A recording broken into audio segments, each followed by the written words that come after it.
He is a 6-time Bassmaster Classic Qualifier, a Bassmaster Open Winner, 17 Bassmaster Top 10s, and genuinely, he may be one of the most positive human beings alive. This week, Chad Pipkens joins me on...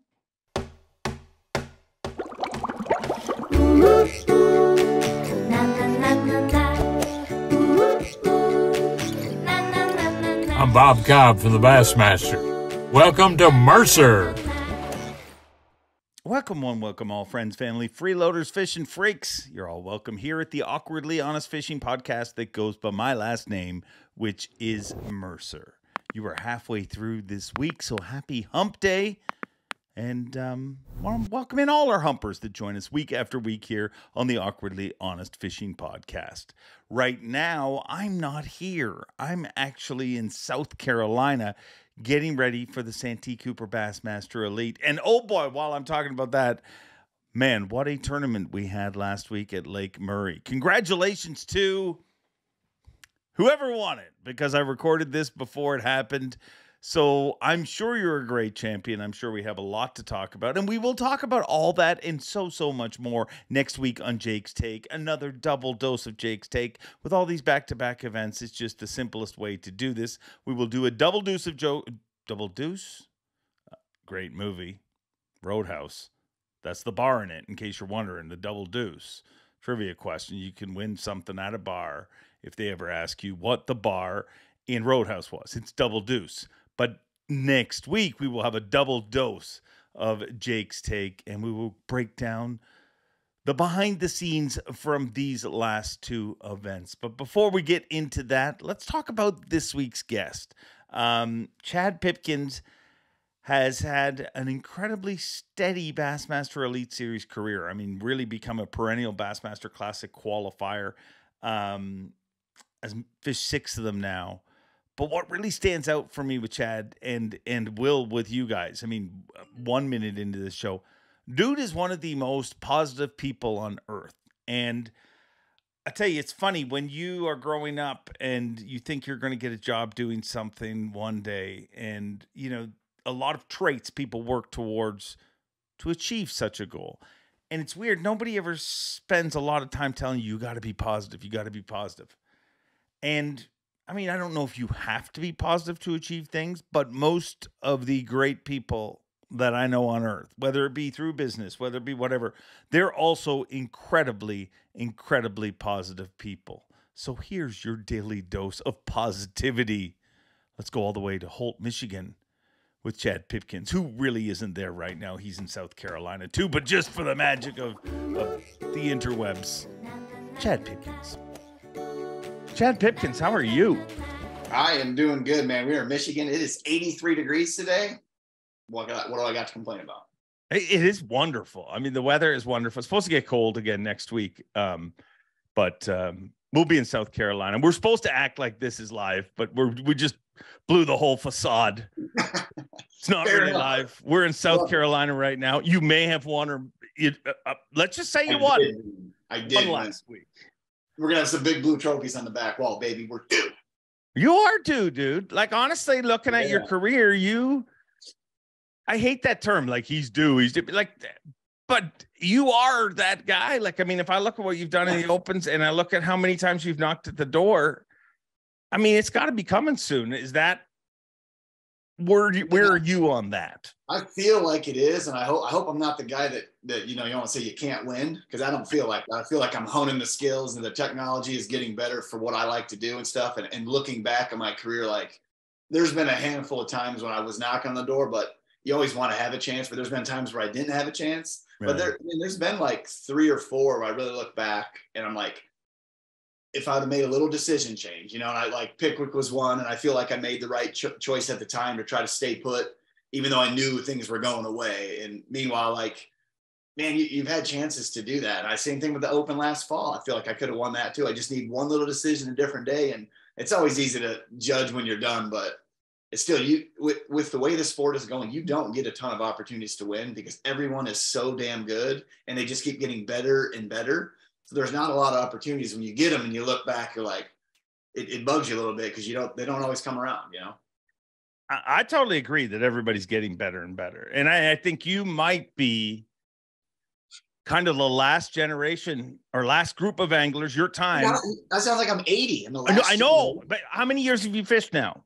Somehow this is the 11th year on the Elite Series, which is insane because I feel like it's year 4 or 5. I still feel like rookie. I like, But in your career, I mean, it is a relatively short career when you look at what you want your career to be. I mean, when you finally hang it up, but in that time, I think we've switched from where rookies get a little bit of time to tread water. You know what I mean? Like, I mean, there's always the pressure of requalifying, but I just feel like it was accepted that like I remember one year, and I forget who it was, they won Rookie of the Year, but they also qualified for the Classic, and people were like, wow, that's a big deal. Well, now you're never winning Rookie of the Year if you don't qualify for the Classic. I mean, is that frustrating as a competitor to look at how, honed and sharpened these guys are when they come to the Elite Series because of college fishing and everything? I would say it's the opposite. I mean, like, you want to compete against the best. It's not frustrating. I think it drives you to be better. I mean, because I remember when I started, like, I was on the road 6-7 weeks at a time. At the time, I didn't have a wife, a girlfriend, or family, so like you can just put in the time. You only have 2 of those now, just right? 2 wives or 2 girls? No, one. To be clear, I got one wife and a family. No double. I can barely handle one woman. Don't even get into that. It's man. Sorry, I distracted you there. But the crazy thing is though, like the people that come in now, they're so more well-versed because of high school fishing, because of college fishing. I mean, they have traveled, they've already have a network of people they know across the country. Before, I mean, you just fish local stuff and that's all there was. So they come in so much better, equipped with fishing, and they've half of them got, good sponsors. They're familiar. So the important thing is they've even got a little bit of backing before you come in. I mean, myself and Polnick and some other guys that I know, is the only stories I know well. I'm like, all of us slept in our trucks. I mean, just kind of what you did. You slept in your truck, at least, when you were traveling to and from places, you're sleeping on couches and you were trying to save every penny you had. Now guys come in and they've got like some title deals and things are clicking. And that's what drives us to be better too, because I may not have the time to put in like they do, but I've got a little bit of history with some things. So I've got some advantages on my side too. And it just makes it I don't want to say an even playing field, but you've got to balance the time and the work ethic and stuff. And that's why we still try to hustle. I mean, the younger people coming in, like you have no time to be comfortable because they will take your job. And since I've started, I think 80, 90 guys have been cut. Wow. Dude, that's as many that fish, you know what I mean? So it's like when you're losing 8 to 10 guys a year, you better have your crap straight and be ready to rock and roll. Cause you could be doing something else quick.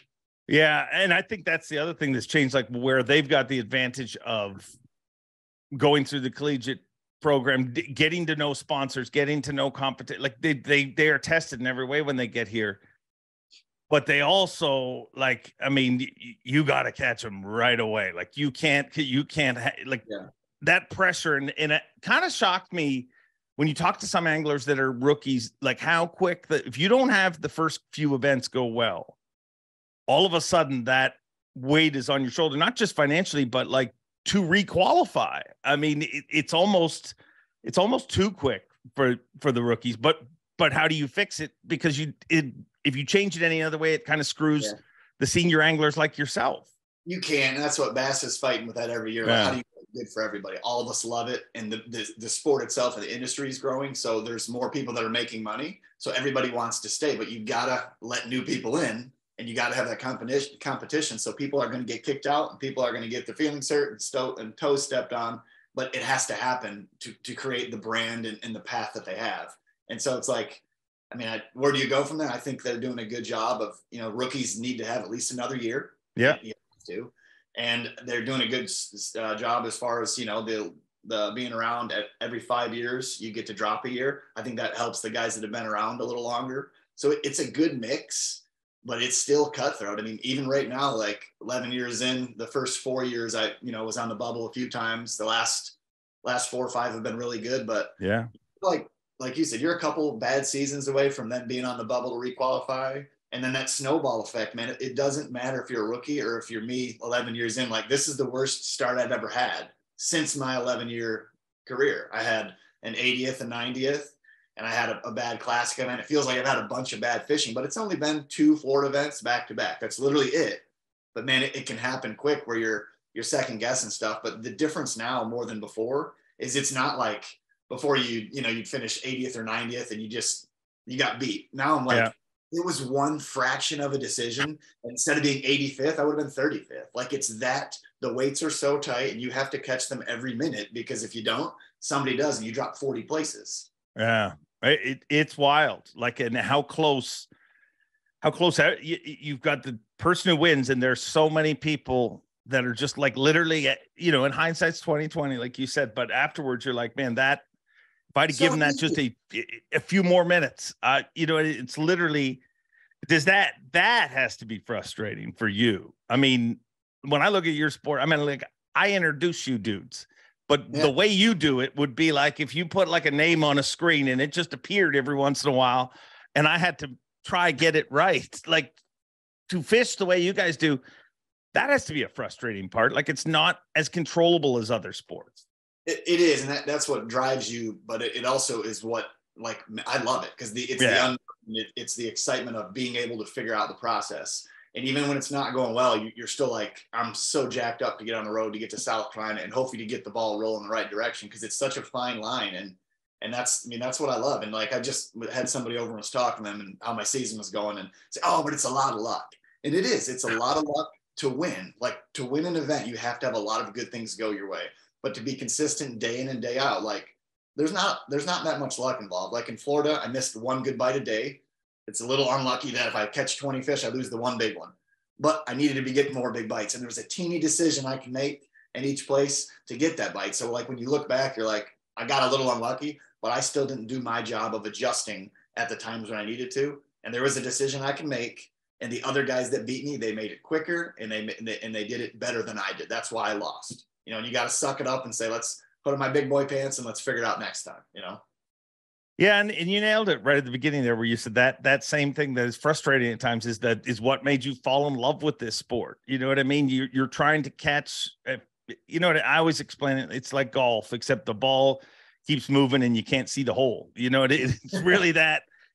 So when did that love start for you? Like, were you a little kid and decided you're going to fish the Classic one day, or where did it all start for you? Dude, that's funny you ask that, because like a tournament fishing for me is literally like a drug for people that do drugs. I mean, it is everything that I love. I love the outdoors. I love bass fishing. I love, the speed, the thrill. I love competitiveness. I played sports my whole life. I freaking love to gamble, love to play blackjack and stuff. I don't play cards and do this all the time because I got a family, but I love to sit down and have some drinks, play blackjack.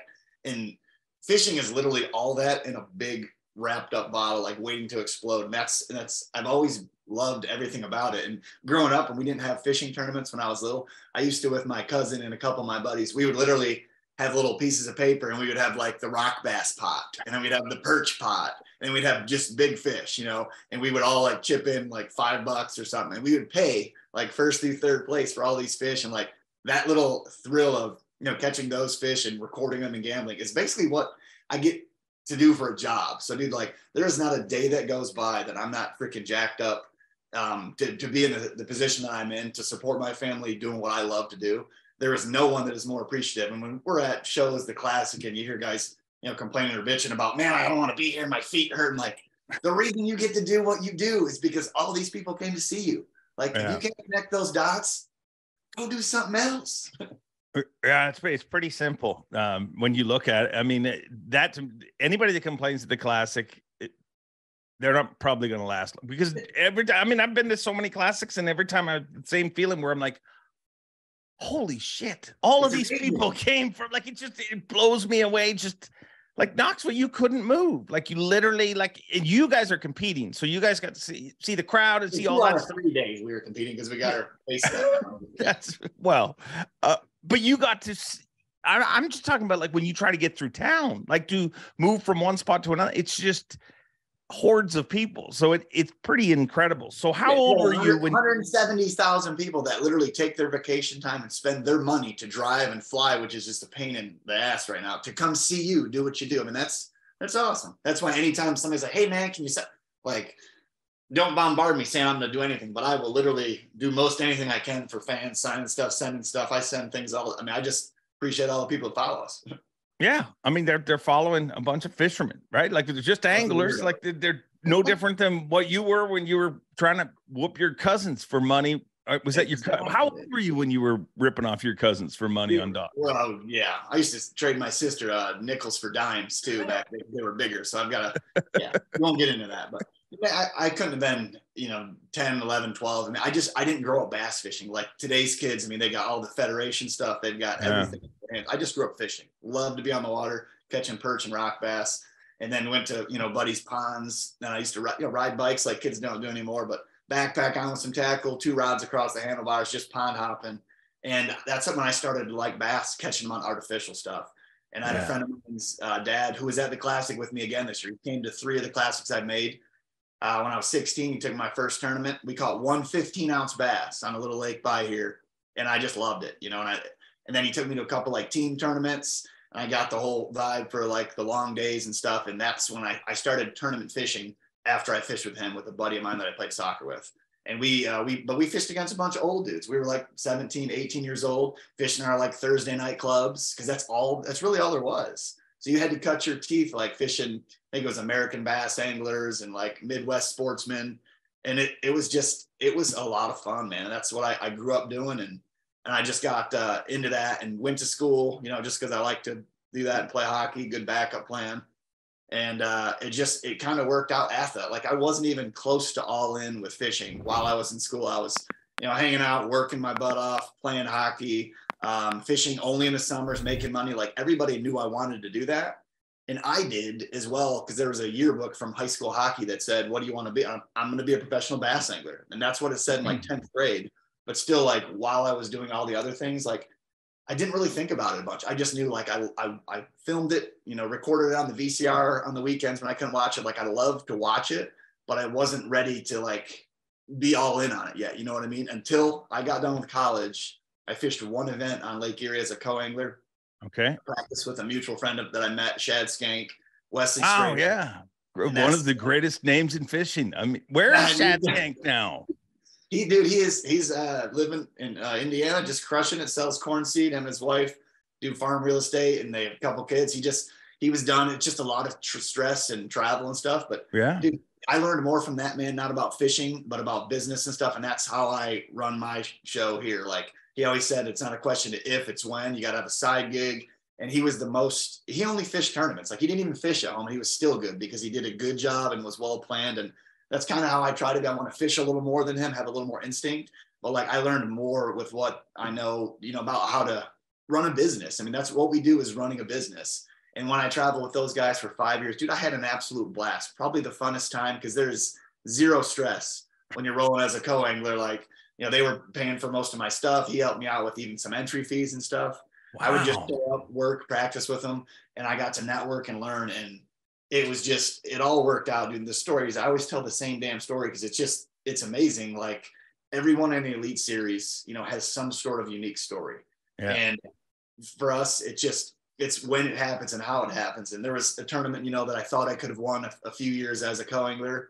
And, I didn't know at the time that was Brandon Palaniuk that won. I lost a fish, I lost by 6 ounces and lost a 2-pounder at the boat, but Palaniuk won that tournament. That's the same year he made the federation, went to the Classic. Yeah. That really funded his fishing career. Fast forward, 3 years later, I tell those guys, like, I need to focus on working, making some money, reffing hockey nights and weekends, hustling, landscape, construction, whatever. You were a hockey ref? Dude, I ref hockey for 20 years. Oh my God, with that head of hair, you're like a modern day Kerry Frazier. You remember him? Yeah. Like the helmet hair. Oh, I used to have a lot, dude. I used to have some flow on the back too, poking on the sides. I love reffing. I played my whole life. Had to get at, because I just like to be in the game, man. And when you're reffing a good game, it's like you're playing. I do miss that a little bit. So. Wow. Okay. Yeah. So sorry, I interrupted you. I was shocked by the referee thing. So you're reffing. Yeah, just hustling, trying to make money. And then I tell them, like, just pick a couple events. I'm going to focus on working. That way I can fish the FLW Tour next year. Like at the time, I only fished the Bass Opens once or twice. Like, I didn't even dream of fishing the Elite Series yet. I just dream of how can I make fishing a career and make that my lifestyle, you know? And so, dude, I fished 2 events with them. It just happened. The last one, I won 25 grand. I'm like, dude, I got the money to fish the FLW Tour now. I was so excited. Like this was in April or something. Well, that same year, the Open start. I'm catching the Opens. I win Angler of the Year in the Opens. I'm like, huh. So I got in a spot. In the this is series, easy. Right? Like, oh, and then the FLW Tour comes to Lake Erie as an Open, and I was able to fish that. And I finished 3rd and won like 28,000. I'm like, dude, I can really do whatever I want now. I literally just paid for the bulk of my season. I love to gamble. And I know that like you put your money in when, you know, you put your chips in when the odds are in your favor. And I'm like, this is the best time of my life that things will ever. I didn't even dream of fishing the Elite Series, but I'm like, there's no better time. I live at home with my mom till I was like 28, 29, mom and dad. They would do anything for me. They didn't have money to here, go fish. We're going to pay. But I had a place to live. I could travel, do what I needed to do. And I put all my chips and I paid all my entry fees up front. That way I didn't have to worry about, you know, paying throughout the year. And I was ready to go, man. And then the hard work and stuff, the 4 or 5 years prior, that's what like, it all comes up. Like any of the times I speak for college kids, high school, I tell them this similar story. Cause I'm like, it's all about the networking and the relationships you develop throughout your life. And if you just go in and fish, you don't develop those relationships. So for me, like I work with all these people, ref and hockey a bunch. The guy that owns Douglas J. Salon and Spa, who they have a place in Knoxville, Chicago, like 5 in Michigan. He's a hockey nut. He has like 3 or 4 teams that he that plays on around here that he sponsors and stuff. And he was a goon, like always a big, like just always whacking at people, chipping and just getting in fights and stuff. And he was like 40 at the time. And that's how I met him, because I threw his ass in the penalty box a lot and got to talking at him and that's how we became friends. And fast forward, you know, a few years after that, my buddy worked for him. And then we met up and he's like, dude, we got to hook you up with some highlights and get some logos on the boat and pay for some entry fees or something. That was the year I made the Elite Series. I'm like, I'm not dumb. I'm going to call you back. And we sat down and had a couple meetings and we found a way to make it work. But like that relationship developed over 5 years of hockey, a few drinks here and there, you know. That's how a lot of it happens. But that's how I started my career fishing. And it is still like most of my good business partners that I work with now are still people that I've met sometime, some way or another. Like my title sponsor Swait now. The guy's Sam. I met him at the ICAST. Yeah. Me and Brandon Polnick were hanging out, doing nothing that was, you know, not normal, you know, just having a good time. And they wanted to meet Brandon. We were doing shots or drinking at the bar or something. And we ended up hanging out with them the rest of the night. That's how I met those guys there. And then we figured out a plan. What can we do to, you know, develop some rods, make some money and go from there. And it's just like all these little dots are shooting all over. And eventually something sticks. If you throw enough like darts at the wall or whatever, like these connections happen, but they got to happen, you know, like naturally, organically, or whatever you want to say. Yeah. But I think it's the truth in life where, I mean, I tell my kids all the time, the 2 things that you need to do is be a hard worker and be a good person. You know what I mean? Like be somebody, because those deals it's amazed that, I mean, a ref could convert a thing into that you're not, if you're still reffing, it totally makes sense. I'm like, the guy's trying to buy you off. It makes so much sense to me, but it's that relationship, like being a decent person to work with is so, like, they don't teach that in school, but they should, because it's one of the most important things in life, never mind business, just in life. They did a little bit. I went to school in teaching, and it was called classroom management at the time. Like, you don't got to do the same thing. And it was like on the ice management. Like there's some stuff you got to let go. There's some stuff that you got to bring. Like there's a way it's all about the communication. And dude, we had that same issue on the water, and there's guys that know how to handle it, and there's freaking guys that don't. And you can tell, like on the water, some guys can fish around each other, and it's like you bring up something before it comes to your head. Like when you're rolling in on somebody, you're like, hey, are you cool if I fish? And if you talk to somebody and you're not an ass on the water, like what goes around comes around. And I can't tell you how many times I've been on the water and like been able to work with somebody side by side, and then it comes back the next day the same way. I mean, and there's other guys that literally, if they're within hundreds of yards of each other, they all just almost lose their shit because they think people are stealing spots and this and that. I mean, the only guy that I've ever had an issue with once was good old Tommy Biffle, and that was just an interesting story. But will you share that story with me? I mean, regardless of whether you shared it or not, I mean, it's freaking honor to have Tommy Biffle light you up. I hear all about the stories. I'm fishing here from the dam to the rocks and wherever the hell he's fishing. But yeah, I even told him, I'm like, man, we got the Potomac River, and I had fished the same stretch he fished the first day. And, you mill around. You don't ever know when somebody's actually there. Yeah. I had caught some, and the next day I started there, and he came up on me, like worked towards me. And we talked a little bit, and then he kind of left and came back. And I think he had talked to his marshal at the time, because I told him, like, I had fished through here. I think it was 10, 11 o'clock, caught a couple. And then, you were around the bridge. I saw your boat there. I was here and went across. And then his co-angler, or his marshal, must have fired him up, because he comes back like super hot after 30 minutes. He's like, I was talking with my marshal, and I know you weren't here yesterday. I'm like, Tommy, I've got waypoints on my boat and a trail with timestamps. I save it all the time. Like, I'm more than happy. If you want me to troll off to your side, I'll take a 5-minute break. Like, I'll show you my waypoints and my trails that were saved yesterday. He's like, that don't mean shit. I'm like, how do you tell that somebody that the waypoints and the trail doesn't mean anything when it tells you exactly where you were? It's like having our cameras on boat. I got proof, Yeah. Did that happen a lot when you first came to the Elite Series? Like, I feel like, I think it happens in every sport, but like, I think some of that isn't even, it's somebody trying to take advantage. I don't even know that it's wrong. It's like an enforcer in hockey in the way you got to push your way. But do you think that happened a lot in the sport, or still happens a lot in the sport, where veteran anglers try to kind of flex their muscle on rookies or young anglers? I do, because it's the same thing with all sports. Yeah, you have like some authority or whatever, and some people do it like, again, what goes around comes around. Like, I'll just say Cooper Gallant, great, one of your Canadian geese buddies. He still comes up to me last year when he won. Canadian geese buddies.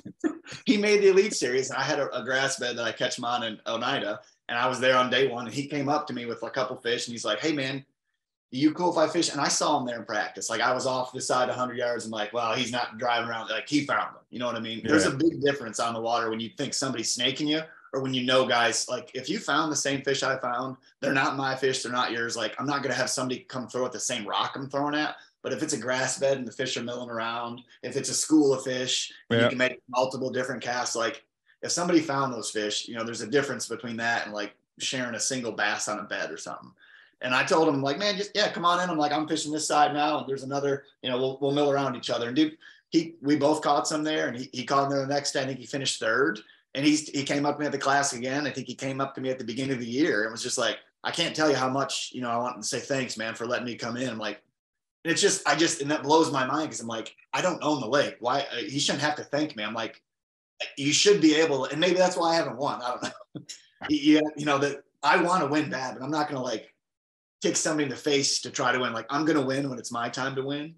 And I feel like, those situations, like whether I win or not, or when I win, I'm going to have a badass time doing it, and I'm going to have a great career because of the way I've handled situations like that is what I think, so.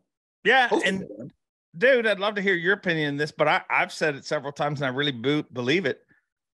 We just saw the biggest tournament in bass fishing won. And part of the reason that Gussie won that tournament is because of the person that he is. You know what I mean? Because none of that makes sense on paper. Like, if you're like, he put the blueprint out. You know what I mean? Did it over 4 days, did something that people were not doing. And he didn't really get, like, there was a lot of anglers I talked to before tournament even started that said, I didn't even check that stuff.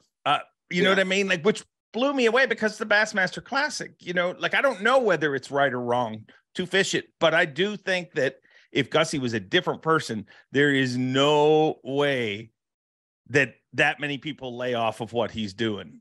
Do you agree with that? I'm an idiot. I haven't even had time to watch. Like, he didn't catch him in the exact same place he did before. Well, some of them, yeah. Okay, so I knew some. He's used one bait the whole time. I mean, he's used multiples of it. I knew he found a new place where he caught him as well. Like, same bait, obviously, but a new place. Yeah. I chose not to fish that spot too, and I talked to Gussie during. Like at the boatyard before. I'm like, man, how many people are on your stuff? And he mentioned some people, and but he knows too, like, it goes both ways. They're like, again, I'm a competitor. I want to win. There is nothing wrong with fishing that spot after a year. Like, I had a good start at Lake Fork when I caught 64 pounds or whatever in 2 days, but that's not my spot. I might expect maybe like one of my roommates or travel buddies not to fish it, just because I also share inside information with them about timing and whatnot during practice. So that wouldn't be fair, but all the guys in general, like, you don't own a spot after a year. but I chose not to fish it because, dude, it reminded me of fishing in Florida. Like, I like to run and gun. I'm like, I'm not going to go sit in this damn hole and wait for fish to swim by, especially while 10 other boats are around, just like Florida. That is what I hate doing. So like, for me, it was an easy decision not to touch it. But, you know, I don't blame guys for fishing it either. You know, we all have our reasons to fish or not fish it, but I was glad, like, if somebody was going to win there or doing that deal, I'm so pumped it was Gussie, because it would have been a little sickening. Like, if 8 guys fish there and 6 guys are in the top 10, you're like, you dumbass, you didn't even go down there and do that, you know. But it was cool to see Gussie win like he did. And man, that's amazing to do that, like you said, to unlock a secret that really nobody's done, and to be able to keep doing it and to expand on it. Like, somebody else should have been able to expand on it. I think that win from the year before or whatever, or 2 years. 2 years, yeah. That gave him the confidence and the ability. Like, I guess when he practiced, he probably literally just spent 4 days just doing that, is what I'm assuming. Because, you know, he didn't catch crap the year before largemouth. He said he went and did it for 6 hours and you get 1 bite. You know, you're going to try to find one place, which is what he did. I mean, he told me before the tournament even started, he said, I mean, he did pre-fish largemouth a little bit. He said he had one little stretch, you know, that he thought of on the final day of going to, but he was like, my shot at winning this tournament is to win with smallmouth, not with largemouth. And he said, I never thought about it like this, but the other thing that he said to me was, he said, it's easier to win the Classic doing this than it was the Elite, because I mean, half the field, you've got a day less. I mean, and clearly, I mean, if it was a 4-day derby, I don't think Jeff Gustafson is our Bassmaster Classic champion.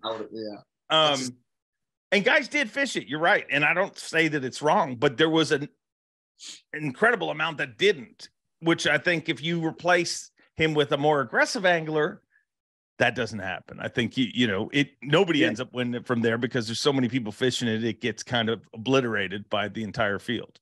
Yeah, no, I'd agree. And like I said, that's a nice guy that didn't finish last. And like I said, I would choose to do that. And I didn't fish it, like you said, because it's Gussie. Maybe you check it if it was somebody else, but like, I 100% agree with you. The reason that it wasn't crazy crowded is because, you know, the type of person he is. Yeah. Yeah. And the other thing is, I mean, dude, he's just better at that technique than maybe anyone on earth, you know, like, to this point, who's better? I mean, he's been doing that for 20 years. Like, he literally, they've been fishing that up on Rainy Lake and stuff. The Linders kind of invented that. So, I mean, at some point, that's the other thing that frustrates me at fishing. Like, people are like, oh, I could have done this, could have done that, but they don't ever stop to give an angler the credit of, like, you guys are pretty freaking good. You can't do just exactly I can do exactly what Paul Nick did. No, you can't. Trust me. I know I'm a tournament MC because I can't.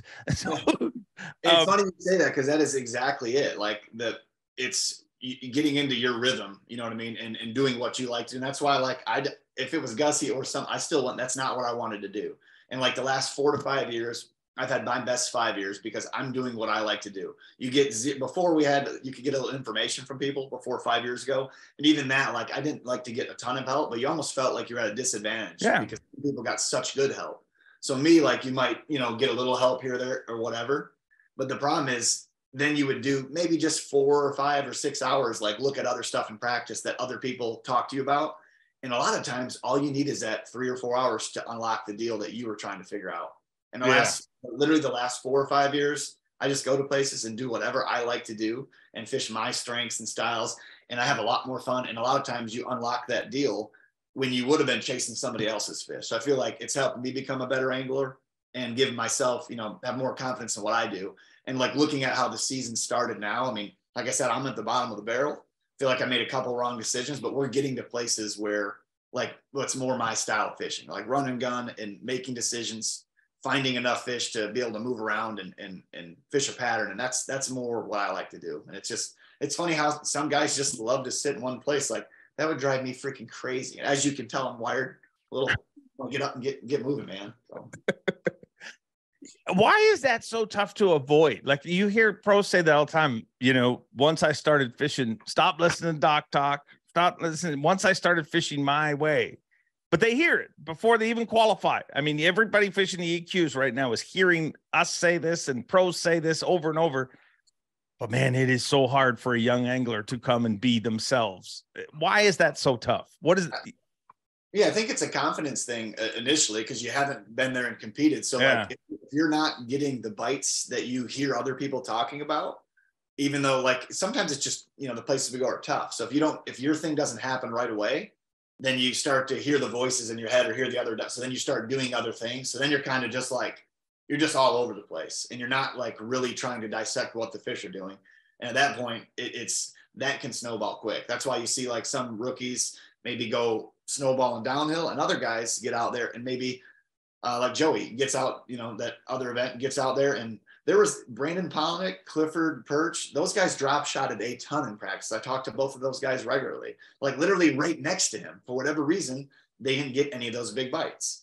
And Joey did. And it's one of those deals where like he got the clue maybe the first day, you know, a couple good bites here or there to stick with it. And then you keep that in your hand and you find more of it versus if you're a rookie and you keep something in your hand, you don't get bit, then you start doing something else that somebody else, and you're all over the place, then you don't really have anything to fish. And then the mental thing comes in the next term. You're like, well, I got to catch him this one. I need a check. If you need a check, it gets tough. And then, you know, it can snowball quick. Yeah. Once you start fishing for that check, you know, once you start aiming at 50th, yeah, it seems to turn into a 70th real quick. Yeah, definitely. And I did. I mean, you can't not do it because you need to get paid when you come in. And my first year, man, I didn't cash the check until the 5th event. And I was at the Alabama River spotted bass. And dude, I had 4 fish on day 2. I was in 50th place on day 1. And I had 4 fish on day 2. And it was like noon. I needed a 3-pounder, like roughly. And I hooked the biggest spotted bass in my life. I got the damn picture on my phone. I'll show you. I hooked a 5.5-pound spotted bass, fought this thing. And I had the first day, they were a bunch of current. I had jumped off a couple 4s, like boat flipped one that hit my foot, bounced off the grass, fell in, like literally everything that could happen for you to lose a fish, I did. And then I hooked this one, was playing it perfect. The biggest spot I've ever seen. I got to get this thing. Come on. And I hooked it, it jumped, whatever. And I had my marshal had a camera at the time. He came down the front deck and I'm going to belly scoop it in the driver's seat. And I have the line like an idiot, which I never do anymore. And I had a fray on my football jig and it broke off it broke off in my hand. And he's got a picture of this fish falling in the water. Dude, I went head first in after the fish. My life jacket went off. I lost my sunglasses. It was just literally a nightmare. And I do have it. Here it is. Come on. I don't want to look for it forever. There it is. This is a 5.5-pound spot. Look at that. Oh, I got it. There. Great. Wow. That's giant. And right at that, that's after he broke off and is falling in. I had her by the belly before that. And then I go in after, lose my sunglasses, and just a complete shit show. So, but he got a picture. That's a memory. Calm around the boat. And since that first year, dude, I lost more fish by the boat because I didn't know. Like I had landed them by the boat, you know, in a tournament. Now it's like I'm wired and jacked up, but when they get by the boat, I'm ready to grab them and I'm a lot cleaner around the boat. So that pisses me off too, Dave. Watching other shows, guys are all over the place yanking on line and they don't lose fish. And I'm like, it looks like a disaster and they land them. And I feel like I'm very clean around the boat. And when I get beat, I'm like, what in the hell? I see them like literally hand lining fish in and yeah. Yeah, that has to be frustrating because I mean, it happens. Like dude, that's when I'm commentating on Bass Live, I hardly ever say anything about it, but you see, you know, me and Davey would be working beside each other and you see I get it. The fish is right there. Everybody knows you shouldn't grab the line, but it's right there. So you just grab the line. It's pretty wild. But, so what did those 5 weeks be? It wasn't 5 weeks, obviously, but when it took you 5 events, like how lonely was the ride home from the 4th event? Were you starting to think, man, what did I do?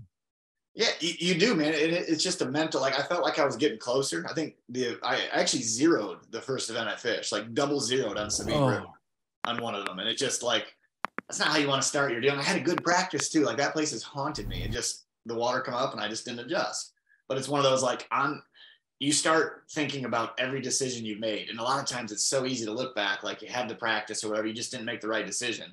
And I couldn't really figure it out. Like I knew I had a lot of lost fish in a lot of the events, but it was just the decisions weren't happening in that tournament. Like it wasn't even the rides home. The worst feeling I've ever felt while fishing is after I broke that fish off, 5 events in, the next 25 minutes, 30 minutes, like, I kid you not, dude, I broke off like 6-8 jigs. I couldn't tie knots. Like, everything inside of me was just, I was crushed.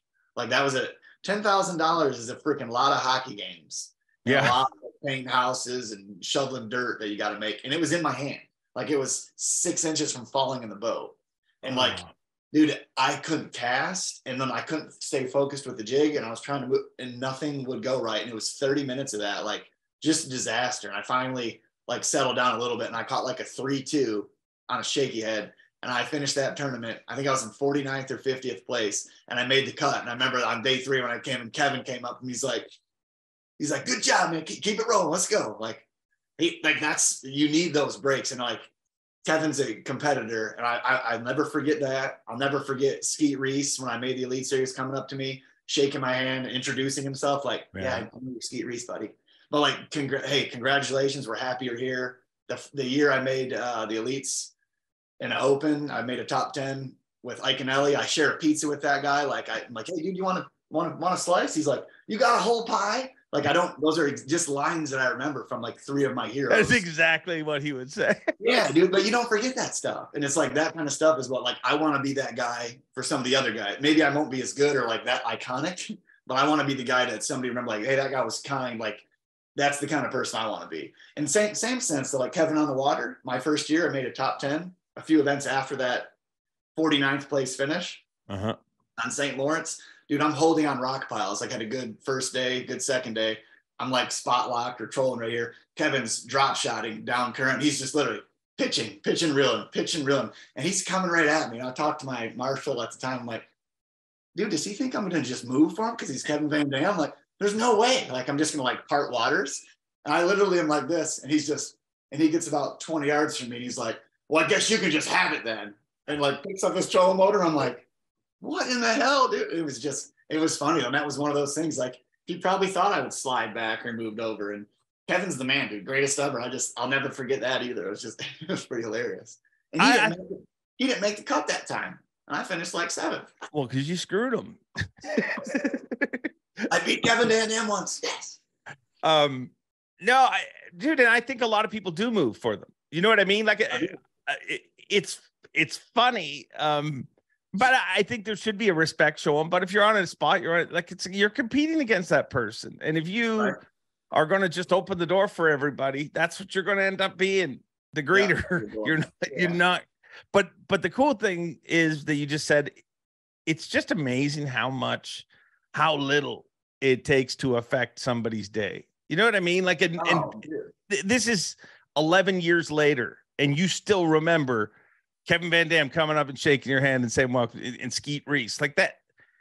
It's a pretty cool lesson in life, really. It's so stupid though, because you hear that growing up, like, from teachers and kids, like the night, like, but it's simple, like, freaking be a nice person, do it like that. I mean, it's corny, it is what it is, but like, man, woman, guy, it doesn't matter. Like, those are the things, and I remember every one of those, and I can see it. It's just like, it's what clicks in my brain. I don't know why it's such an impact, but it is. You know what I mean? So yeah, I think everyone has those moments. You know what I mean? Because, dude, even when I started at Bass, there was people that were very welcoming, majority of people, and there was people that I worked with or anglers that weren't. And I don't hold it against them or anything. Yeah, but you want to trip them when they're walking on stage and just push them over. You know. I mean, most of them left. No, but you do, like, there's at least myself, I make sure that I try to introduce myself to everybody when they come. Like, one thing I hated about the Classic this year is because my travel, I didn't get there until like the night after the meet, like on Wednesday, basically. I got there Tuesday night. So Tuesday's when I really get a lot of chance to hang out with all the new guys and you guys and stuff at the meetings. Missed a few drinks on Monday. We'll just say that. That may have been on purpose. I learned not to get into town on Monday. Bar dancing. I heard it was something else. The Monday before the Classic, it's when nobody's there except for the anglers and folks from the tournament. And we probably shouldn't talk about it anymore. People will start showing up on Mondays. It's a good time. If you could change one thing about competitive fishing, what would it be? I could change one thing about fishing. Oh, dude, that's interesting.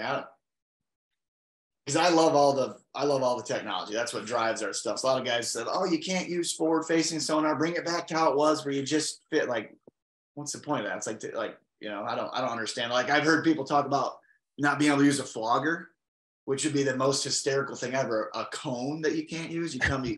Most of the time, people want to make a rule. It's because they're too lazy to do the other part. Like, people don't want to do live sonar because, dude, it hurts your neck. It's boring. It's not like, but you're doing your job. Like, it is what it is. You got to put the time in. Same thing with the flogger. Like, those things are what I would, if those were there. But the one thing I would change or limit, because we have a bunch of idiots sometimes, is our boats are so fast. Like, don't let us ever go to 300s. Like, keep it at 250. That if I have to sit, like, we don't need a speed limit. We just need a don't be a dumbass rule. Yeah. Dude, there's guys that just rip around. We have, sometimes things happen. You end up on the bank, which you shouldn't, but it happens. But like, guys, I remember cutting corners like this, and somebody passes you on the inside. You got boat waves, and when you're turning, like, you keel hook, and somebody, goes right in front of you, or you hit them, or falls out. Like, I want nothing to do with me getting hurt or me running somebody over. And like, our sport is super competitive, and it's like, you want to get where you're going, but I want to get back too. So that's my thing. If I want to keep her at 250, and we'll keep her under about 75 miles an hour, and we'll be good. Do you think, I don't think there's any shot of it going up from 250. Like, I've always said, and me and Penger did a Cull show a few weeks ago about it. I think one of the biggest mistakes in the history of professional bass fishing was the move from 150 to 250. Because if you look at it, and I know motor companies may hate me a little bit right now, but overall, guys were still running 20-foot boats. You know what I mean? They just didn't go as fast. They could still get to the places they were, but that switch from 150 to 250, with that adds so much, just your gas and everything, the cost of the motor, everything goes up. Boats break more because you're going faster. There's so much more that goes into that. Well, not my boat, Dave, because I run not gas. Come on. Well, of course, or mine. I run a Yamaha Phoenix. They're both the best in the industry. But you know what I'm saying? Like, yeah. Do you think that there's a shot that it would go up soon? No, I hope not.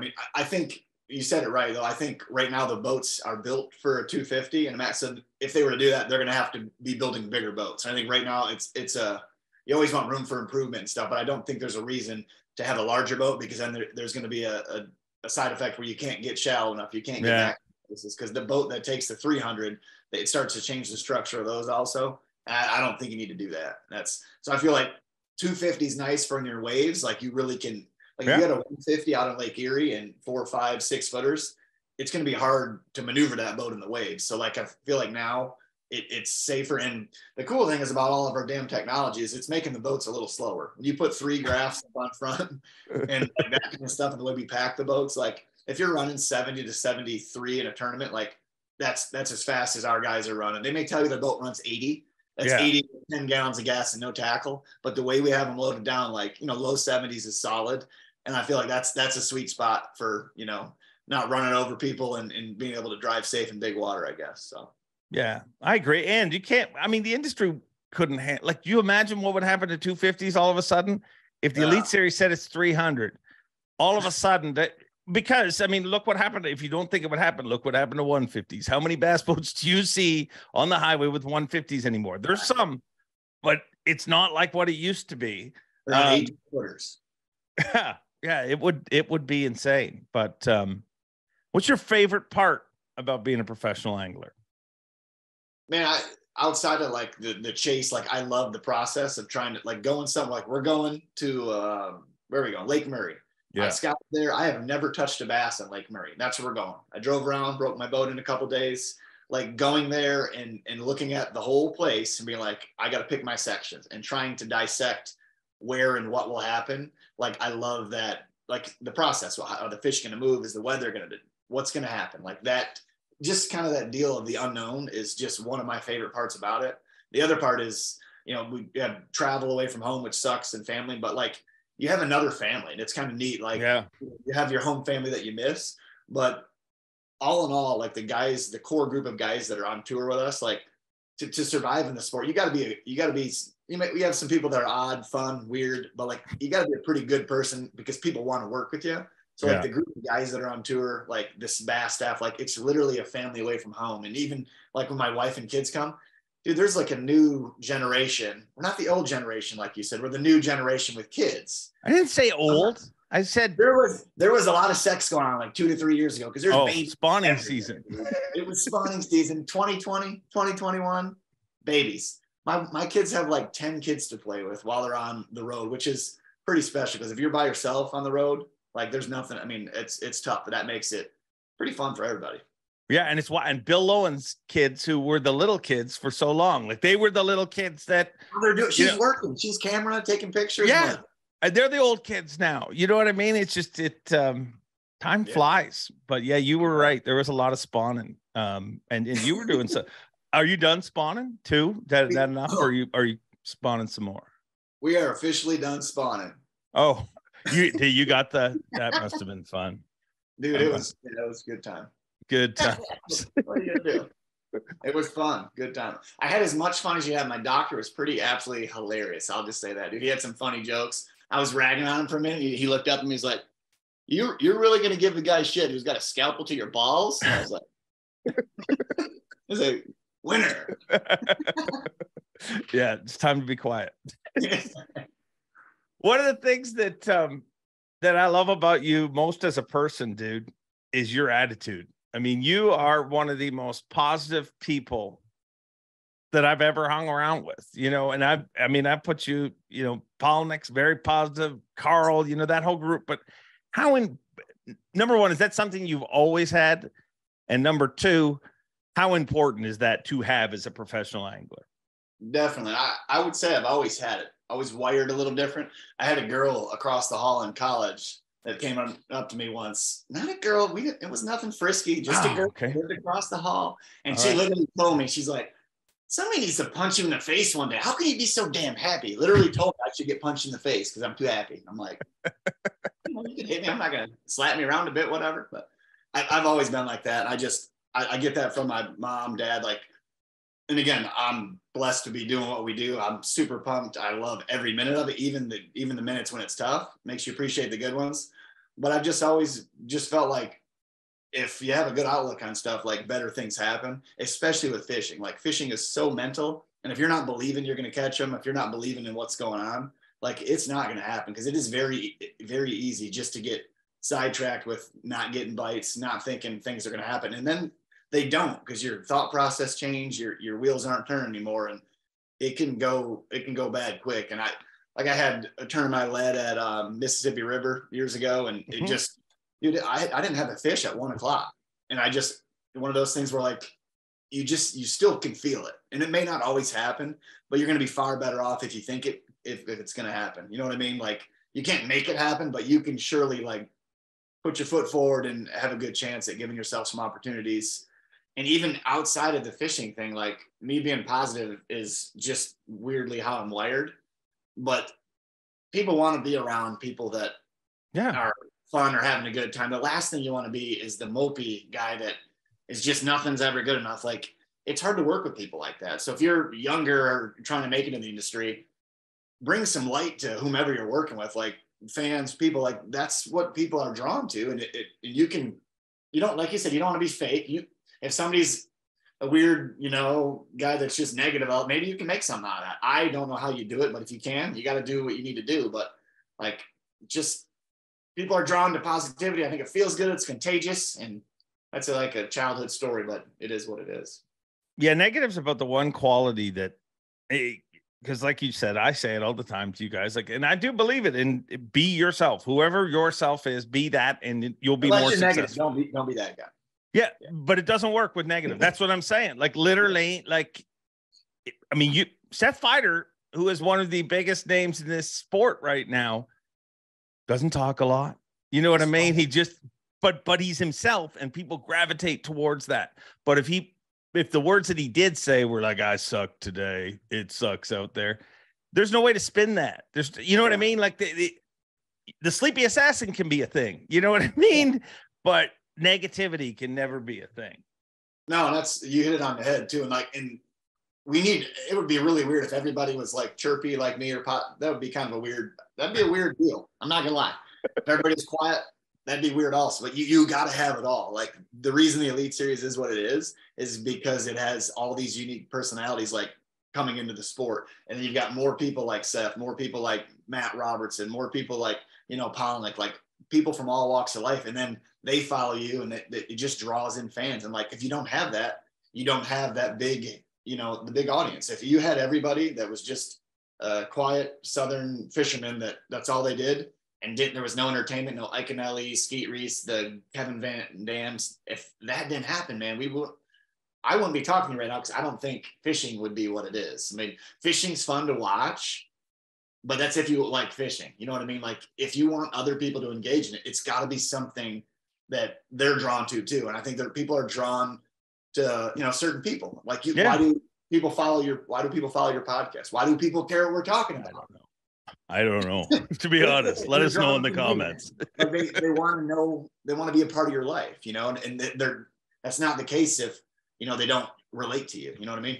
Yeah. But, and that's one of the things that I've always said, I think has to change in fishing. Like we need to, and it's getting there. I think the world is changing where people are just a lot more real, just because they have to be. I mean, you at one time it was a magazine that came out 2 months after you won the tournament, and a TV show that was 30 minutes long that came out 2 months after the tournament. And anything can be spun, but there is so much, like if you weren't really the person you are, if Seth Feider wasn't really the person he is, it would be outed. You know what I mean? Like you guys are on camera too much. There's too often.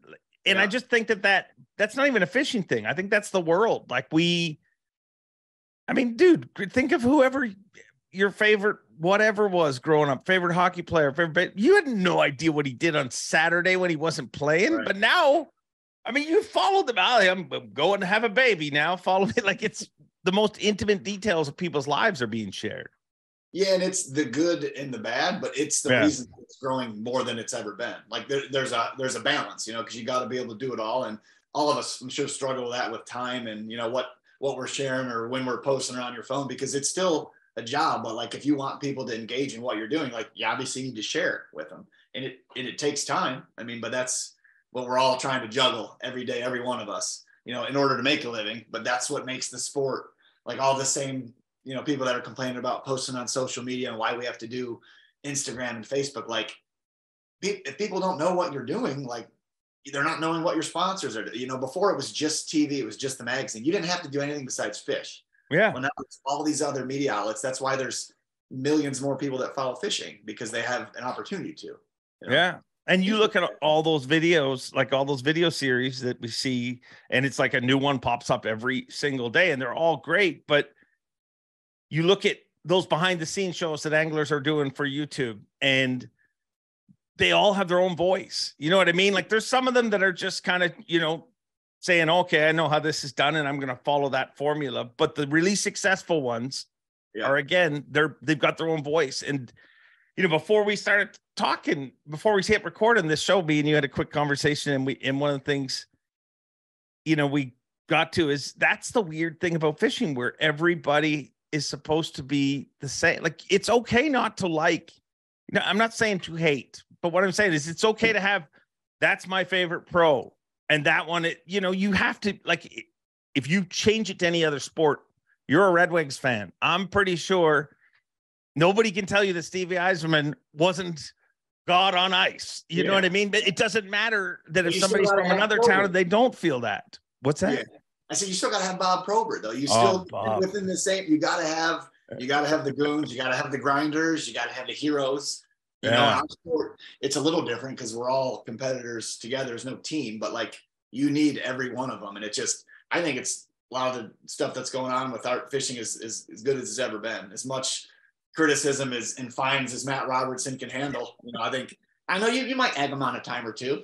There's nothing. Maybe you have to put on a show. If that show costs Robertson a few bucks here or there, it is what it is. Well, and to be honest, the only thing, and I've told him this, the only thing I think he's done that is finable, in my opinion, is taking his pants off while he's competing, fishing in his underwear. Other than that, you cut your sleeves off, big deal. Who cares? I know what arms look like. Isn't it weird that like he can't cut his sleeves off, but a school teacher, a female school teacher can show up with no sleeves on their shirt and it's totally cool. Like it's weird how, I agree. And if you don't have the bass patches, you can't do it. But the man has the tattooed patch. That alone. If anybody else wants to do that, get a full-time tattoo, then you can wear sleeveless jerseys too. But I agree with you there. The only thing was the underwear thing. I told him, like, you can't be showing like skid marks. Just put on some damn, like, some little pink girl, like boy shorts or whatever. Have something fun and tasteful so it looks like it's planned. Then you'll be all right. The not so tidy whiteies with the ripped. Yeah, Walters and Biffle have short shorts. I mean, they can't say his shorts were too short because then you can look at those guys have short shorts too. You know? Yeah. Well, you look at Robertson and the shoey that happened at the Classic, and I don't know how much of that you've seen or heard about, but he was talking about doing shoeys, and I kind of encouraged him to do it on stage. And there were some people that were like, "Oh, that was," and I'm like, "But here's the view that I saw that very few people get to see." That crowd went from watching away and to literally everybody in the arena holding up their phone. I mean, so to me, he's doing his job. You know what I mean? It was kind of nasty and gross to watch, but he did it. I got something for you. The funny thing about that is, where is it at here? Come on, baby. This is horrible for our audio listeners, but right now what he's doing is Chad Pipkens. I'll find one and send it back to you. Rolling through his phone. The reason that shoey happened was because he and I ran into each other the night before, which is even more funny. Yes. I mean, those Australian supporters for Carl, the greatest thing ever. I always told you I would do anything for fans, whatever. If you're going to fly from Australia across the country to support Carl and whatever, like, what do you need me to do? If it's legal, I'm in. Dude, we walked into the bars, me, my sister, and my buddies that came, and her boyfriend. And it was it was Saturday night after I got cut. Went in, and it was that rooftop bar that we always hung at. And we came in, I could just hear him chanting. And then one of the guys, a couple of them recognized me. They're like, come on over, mate. They're like, you need to do a shoey. And Carl told me before what it was, because we were our boats were next to each other. And he told me that. And I didn't. I'm like, let's go. I had only had one beer at the hotel. And the first beer I got at the bar, I was ready to go. And it wasn't my fishing shoe, it was my running shoe, which hasn't been ran much. But I did a shoey at the bar with the first beer I drank that night. It was a shoey, and I saw Robertson, and he had to fish Sunday. Like, I like to party and play when it's time to party and play, but I separate party, play, and work pretty well. Yeah, I don't know how he does it. I don't either, because he was out. He was just sipping his drinks, but he was there, and they were talking. I'm like, you need to come in here and get you one of these. I'm like, if I did it, I'm like, I know you can get you some. And he did one too, but his was out of like a boot that he'd been wearing, probably stinky. So he did it then. I just thought it was hilarious. But like, that's getting back to the fans and stuff. Like, if those guys, they literally flew across the world to be there. I mean, I don't even know them, but just the support they have for Carl. Carl is a great dude, just working his butt off, getting to do what he's done. They came to support him and to be a part of what we do.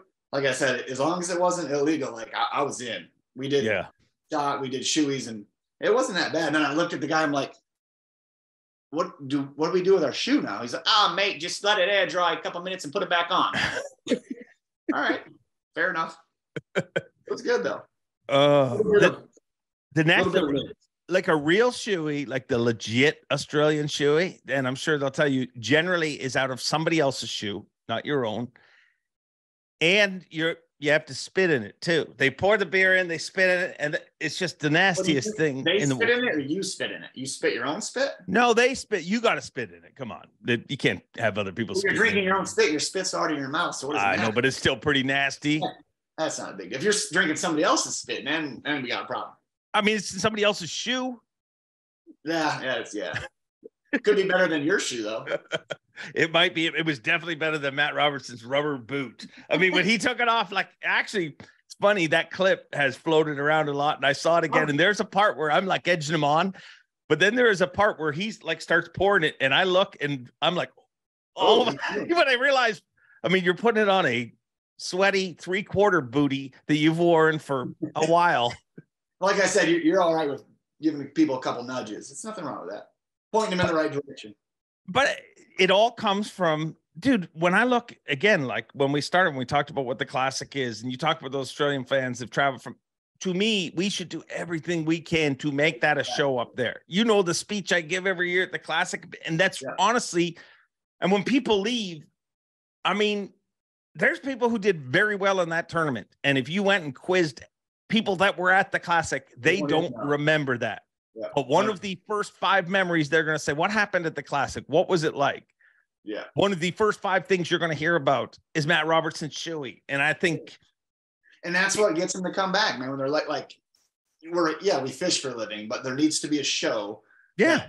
Real that goes with the fishing. And then when they're done, they're like, dude, that was a blast. I'm going to bring it back again next year. Wherever they're going, I'm coming because I had an absolute riot. I got to meet some of these guys out. That's the other cool thing with what we do. I mean, like a lot of the times you're around your fans, like hands on. I mean, whether it's at the bar, whether it's at the event or expo, like they know you more than other sports. And it's just, it's cool when you get to interact like that. And it's just, I think that's what they, buy into and just want to be a part of, Why do you think, I got my own theory on it, but why do you think, like, people, you hear people say that all the time, like anglers are different, the way they're open to their fans and it's different than any other sport. Why do you feel that is the way in fishing?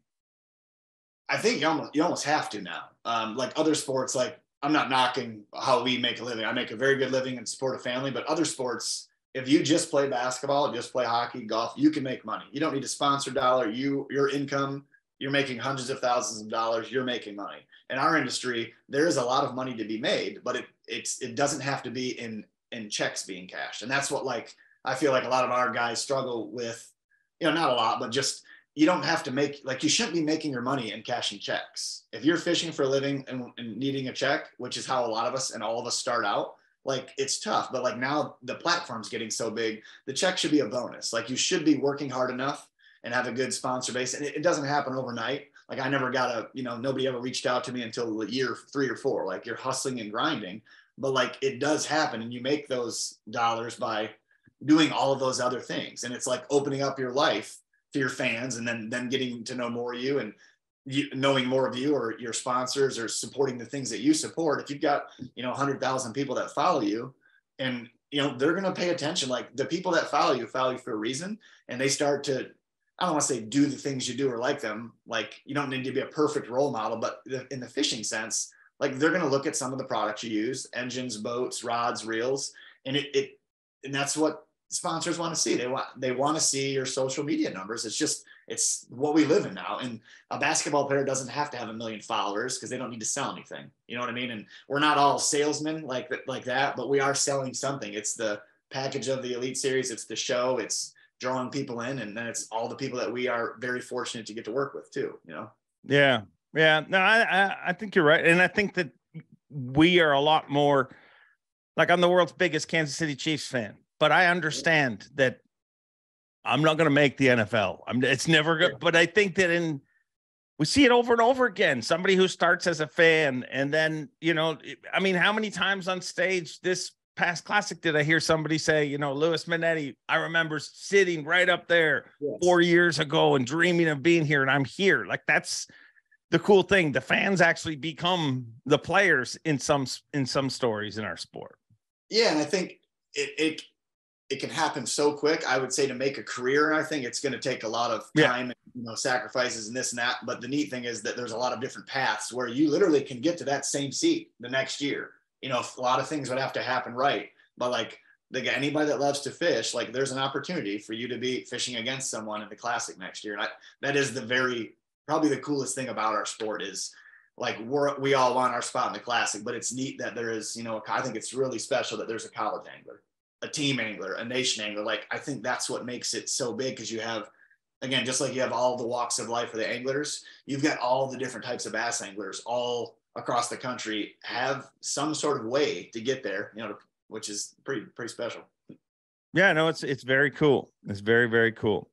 I read your Bass bio, and it says it's that's the research I did for this. I went to your Bass bio. It says you like bananas. So many anglers say bananas are bad luck. Are you? Tell me your theory on it.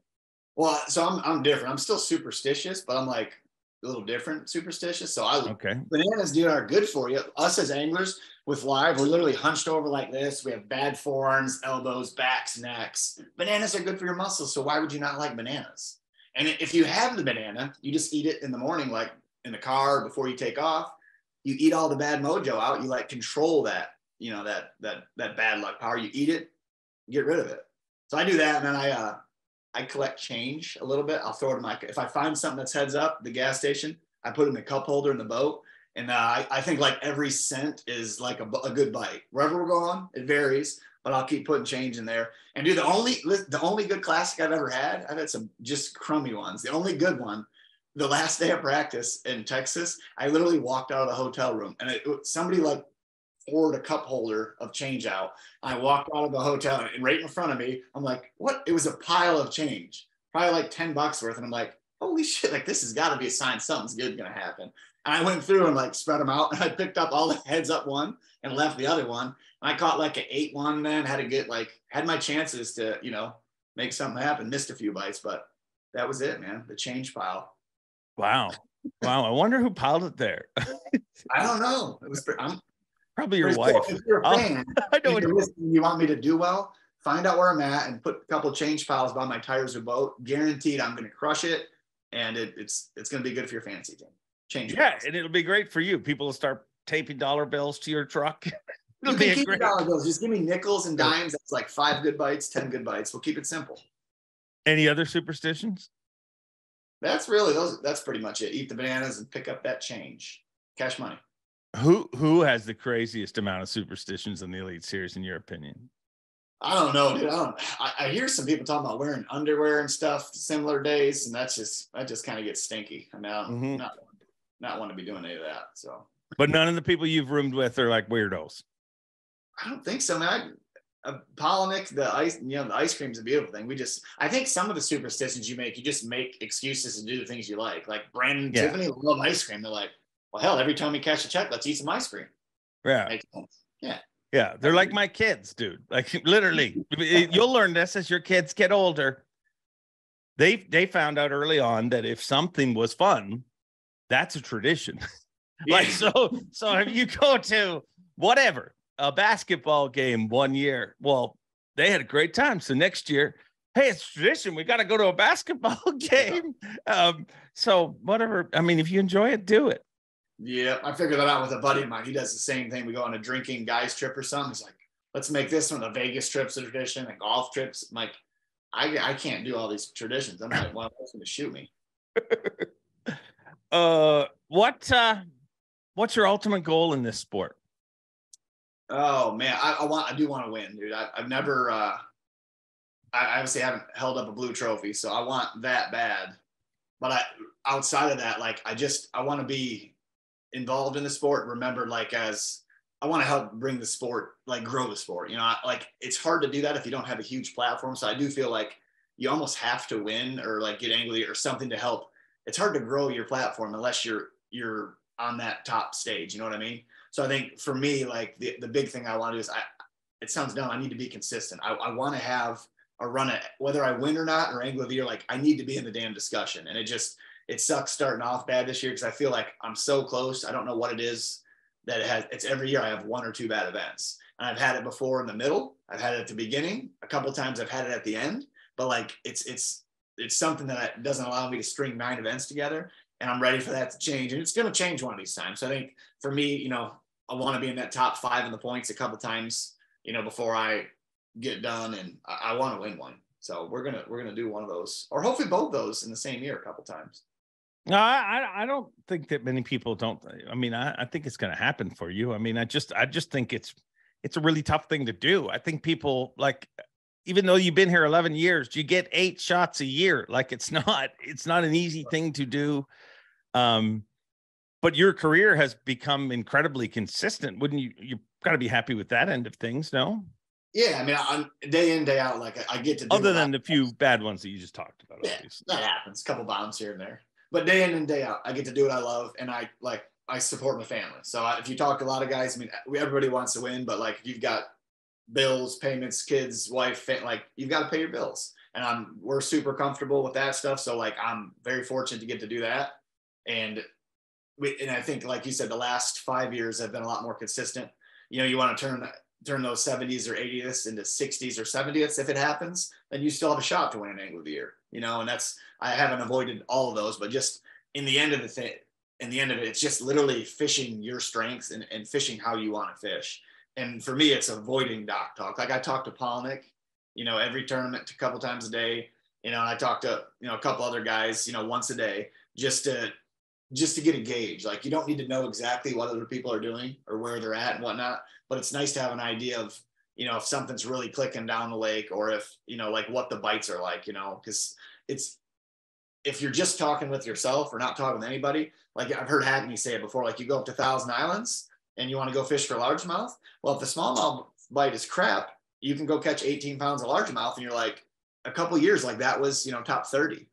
But other years you catch 18 a day, and dude, you're a 75th to 80th place. So it's nice to have an idea of, a little bit what's going on.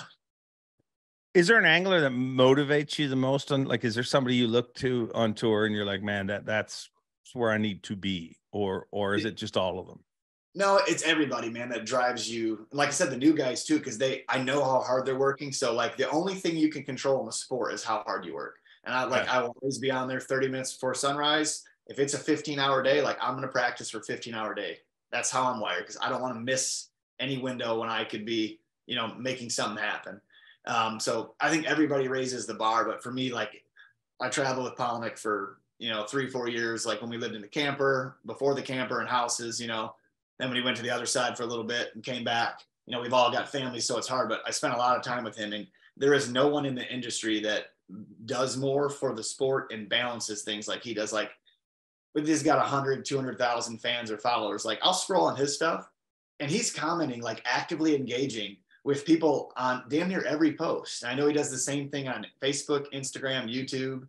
And like to be able to balance that with catching fish and then all the other videos, sponsor obligations, his show that he has, and family, like the more things you have, the harder it is, but you still find a way to do it. So I'm like, when I'm at home wondering how the hell I can put the kids to bed and comment on some stuff on Facebook or Instagram, or go get a job ready, or I know he's doing it. So I'm like, I can figure it out. Like whatever it takes, we're going to get it done. You need to get up earlier. You do what I need to do. It can happen.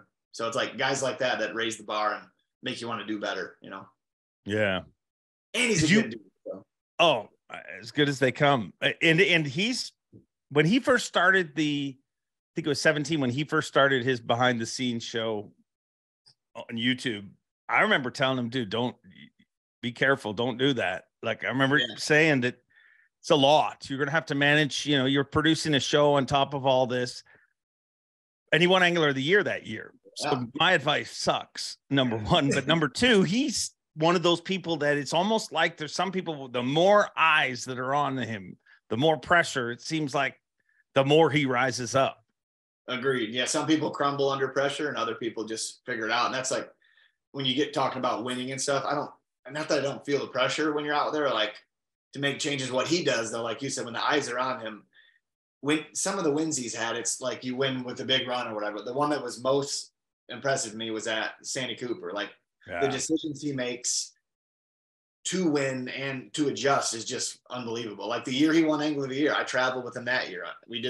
He was doing his YouTube video and stuff that year. Like if you took our practices, I beat his practice every year. Like you don't want to win practice. He's just so good at like getting the one clue. Like we're at Dardanelle. I was catching him on a drop shot, a little crankbait on brush piles. He had a terrible practice. Like caught one fish one day, two, and he got a little clue that day. My deal got muddy and I tried to force it. And he's just so well able to adapt. Like he just, let me just slide in. Well, this creek's clear. I'm gonna graph and look for stuff. On day one of the tournament, he's marking new things because he knows what they're on. He makes a top 10. You know what I mean? Yeah. Like decisions like that, like that you can't be scared to do and be able to, fish and adjust on the fly. And that's what separates guys like him from, everybody else. Yeah, he's a special dude. And I think that success helps that become easier. You know what I mean? The more you win, the easier it is to make those gutsy, ballsy decisions. You know what I mean? It's part of the process. Yeah. Were you in the, sorry, go ahead. When he won at South Carolina, like he just ran and went and fished. That big fish he caught was a brush pile I fished 3 times the first day. I didn't have it. He didn't have it. He just saw it on his grab, but he went down to that area. We didn't talk about where to go, but like I'm watching on TV, I'm like, and then we talked after, I'm like, you gotta be kidding me. And it just, it's funny because you look at it, it's like, it's luck, you know, he got lucky, he caught him. No, he put himself in that position. He made an adjustment, and then that fish was there. But it's like, that doesn't happen for somebody that's just doing the same thing they did. That happened for somebody that put some thought into it. Like, I can come back here in the afternoon. Let me see what I can shake up the first 3 hours. Like, how can I make this happen? Win. That's what he did. Yeah, he's pretty special dude. Did you at the Classic, were you in the arena when Gussie won, or were you watching it somewhere else? No, we were in the arena. Anytime I'm at the Classic, not like that is, I had never been to a Bassmaster Classic before I fished. They're all further away doing other stuff. Like, I followed fishing, watched every one, but I had never actually been to one. And when I saw the first one, like on Sunday, I said to my, like, if I'm ever not fishing or didn't, like, I will be here to watch. It's just that Super 6 and that feeling is just, it's amazing, man. And I hope I'm watching it after I fish or being the one on stage at some point holding the trophy up. But like, it's just, there's nothing like it. Like, that's what we all live for. And to see that and see one of your buddies win, like, it's something special. Well, how is that different for you as a competitor? It's got to be. Like, I think about that all the time. I always look at it's one of the coolest things about our sport. Like, when on Sunday, everybody's in there. Everybody, you know what I mean? All the competitors are either standing around the stage, they're there because it's such a special moment. But when you're watching somebody like Gussie win, how is that different for you than a fan? Like, are you totally a fan, or is it just like a motivational experience? I would say I turn it like, it's not needed. Like, at that point, when I leave, you know, the expo or leave from fishing to go sit with my family, I'm drinking a beer, I'm hanging out. Like, I am 100% a fan. Like, Wow. Gussie's a great guy. I like the other, but I am there to watch. I was there watching Robertson drink a shoot. You know, I was watching because I was running my daughter around the damn building because she wanted to walk. But I love the guys that we fish with and the sport and the platform we have. And that is no better place to showcase it and be a part of it. And like, I enjoy it. I could sit and watch that, you on stage doing what you do. You're the best there is with that. And it's fun to me. And I would be there every year. Like I said, if I'm there, like, I'm going to be there every time, sitting in that seat watching it, because I enjoy it. Yeah, it's a weird event. And I've said it for years. I'm like, there's so many things you see on TV and places that TV makes everything seem bigger. You know, it doesn't matter what it is, but the Classic's the exact opposite. Like, you literally you see it on TV and you think it's huge. And then you go to one and you're like, this is so much bigger and so much cooler but once you've been to one, the drive to, and I'm not even talking as a competitor, whether you're working or you're a fan or whatever, you don't want to miss one ever again. Like, it's that kind of special event. Yeah, and you like I said, it's fun to watch. Like, I will sit in that seat every day to watch. But after fishing, I fish 6 now. Like, you don't want to miss it, because there is no better feeling than driving through that. The smoke comes out, your song's on, and you're looking up on Saturday and Sunday. I mean, dude, it just gives me goosebumps stuff, because it's what you literally fished every day for. It's what every sleeping in your truck, rainy nights, wind, thunder, like birthdays you miss, other friends' weddings. Like, the reason you did it all is to drive through that tunnel at that time. You know? Yeah, that's wild. It's very cool. What's the best advice you've ever been given in your life? Oh, geez. Put me on the spot, man. I don't know if it's the best advice given in my entire life, but I would say it's the one I remember, just because it's like you talking about with Kevin, and like little things you remember. Shad, the guy that I travel with, Skank. His wife would say Shad Shank. That's how it's pronounced, but he says, I'm a skank. My kids are skanks. We used to have a lot of fun with that. But he told me, like, with me, I was at 2 years being a tow angler. Like, I felt like I learned a lot and I was ready to go. And I was, like, fishing wise, I felt like I was ready. I wasn't ready financially, like business stuff. I hadn't made enough connections yet. I didn't know that at the time, but it's so simple. He just told me, he's like, it's not a question of if, it's when. And that's one of those lines that just sticks out, you know, for me. And when I speak with, you know, college and high school kids and stuff, that still just resonates with me. And it's just like, they may have a different story, but it's like, it's just when. It's not if, it's just when. Like, and I always say, what are you willing to do that other people aren't to get to this spot?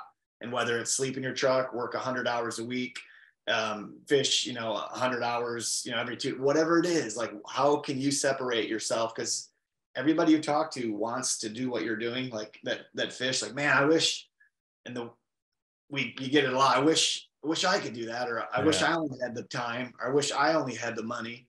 And it's one of those things like there's a few silver spoons out there, but more often than not, like everybody where we're at has some sort of unique story, like how they got to where they got. And the only thing in common is typically like hard work, but it's like, what did they do to get to that next step that other people weren't willing to do? And that's like, it's not if, it's just when, if you're hustling. Yeah. Great advice. You're a hustler. You're a positive dude. And you're pretty good at this freaking podcast stuff. We should do this more often. Man, try to send them my way. Let's go. Let's do it at night so we can have some cocktails. I can't, it's too early to drink. I got a lot to do. It wouldn't be early if you're a tailgate on Saturday. Then there's no time. Friday. I mean, it is Friday. I got to get up early and drive to South Carolina. You fancy cats just get to fly. Yeah, I mean, I am very pampered that way. I do get to fly a lot of times.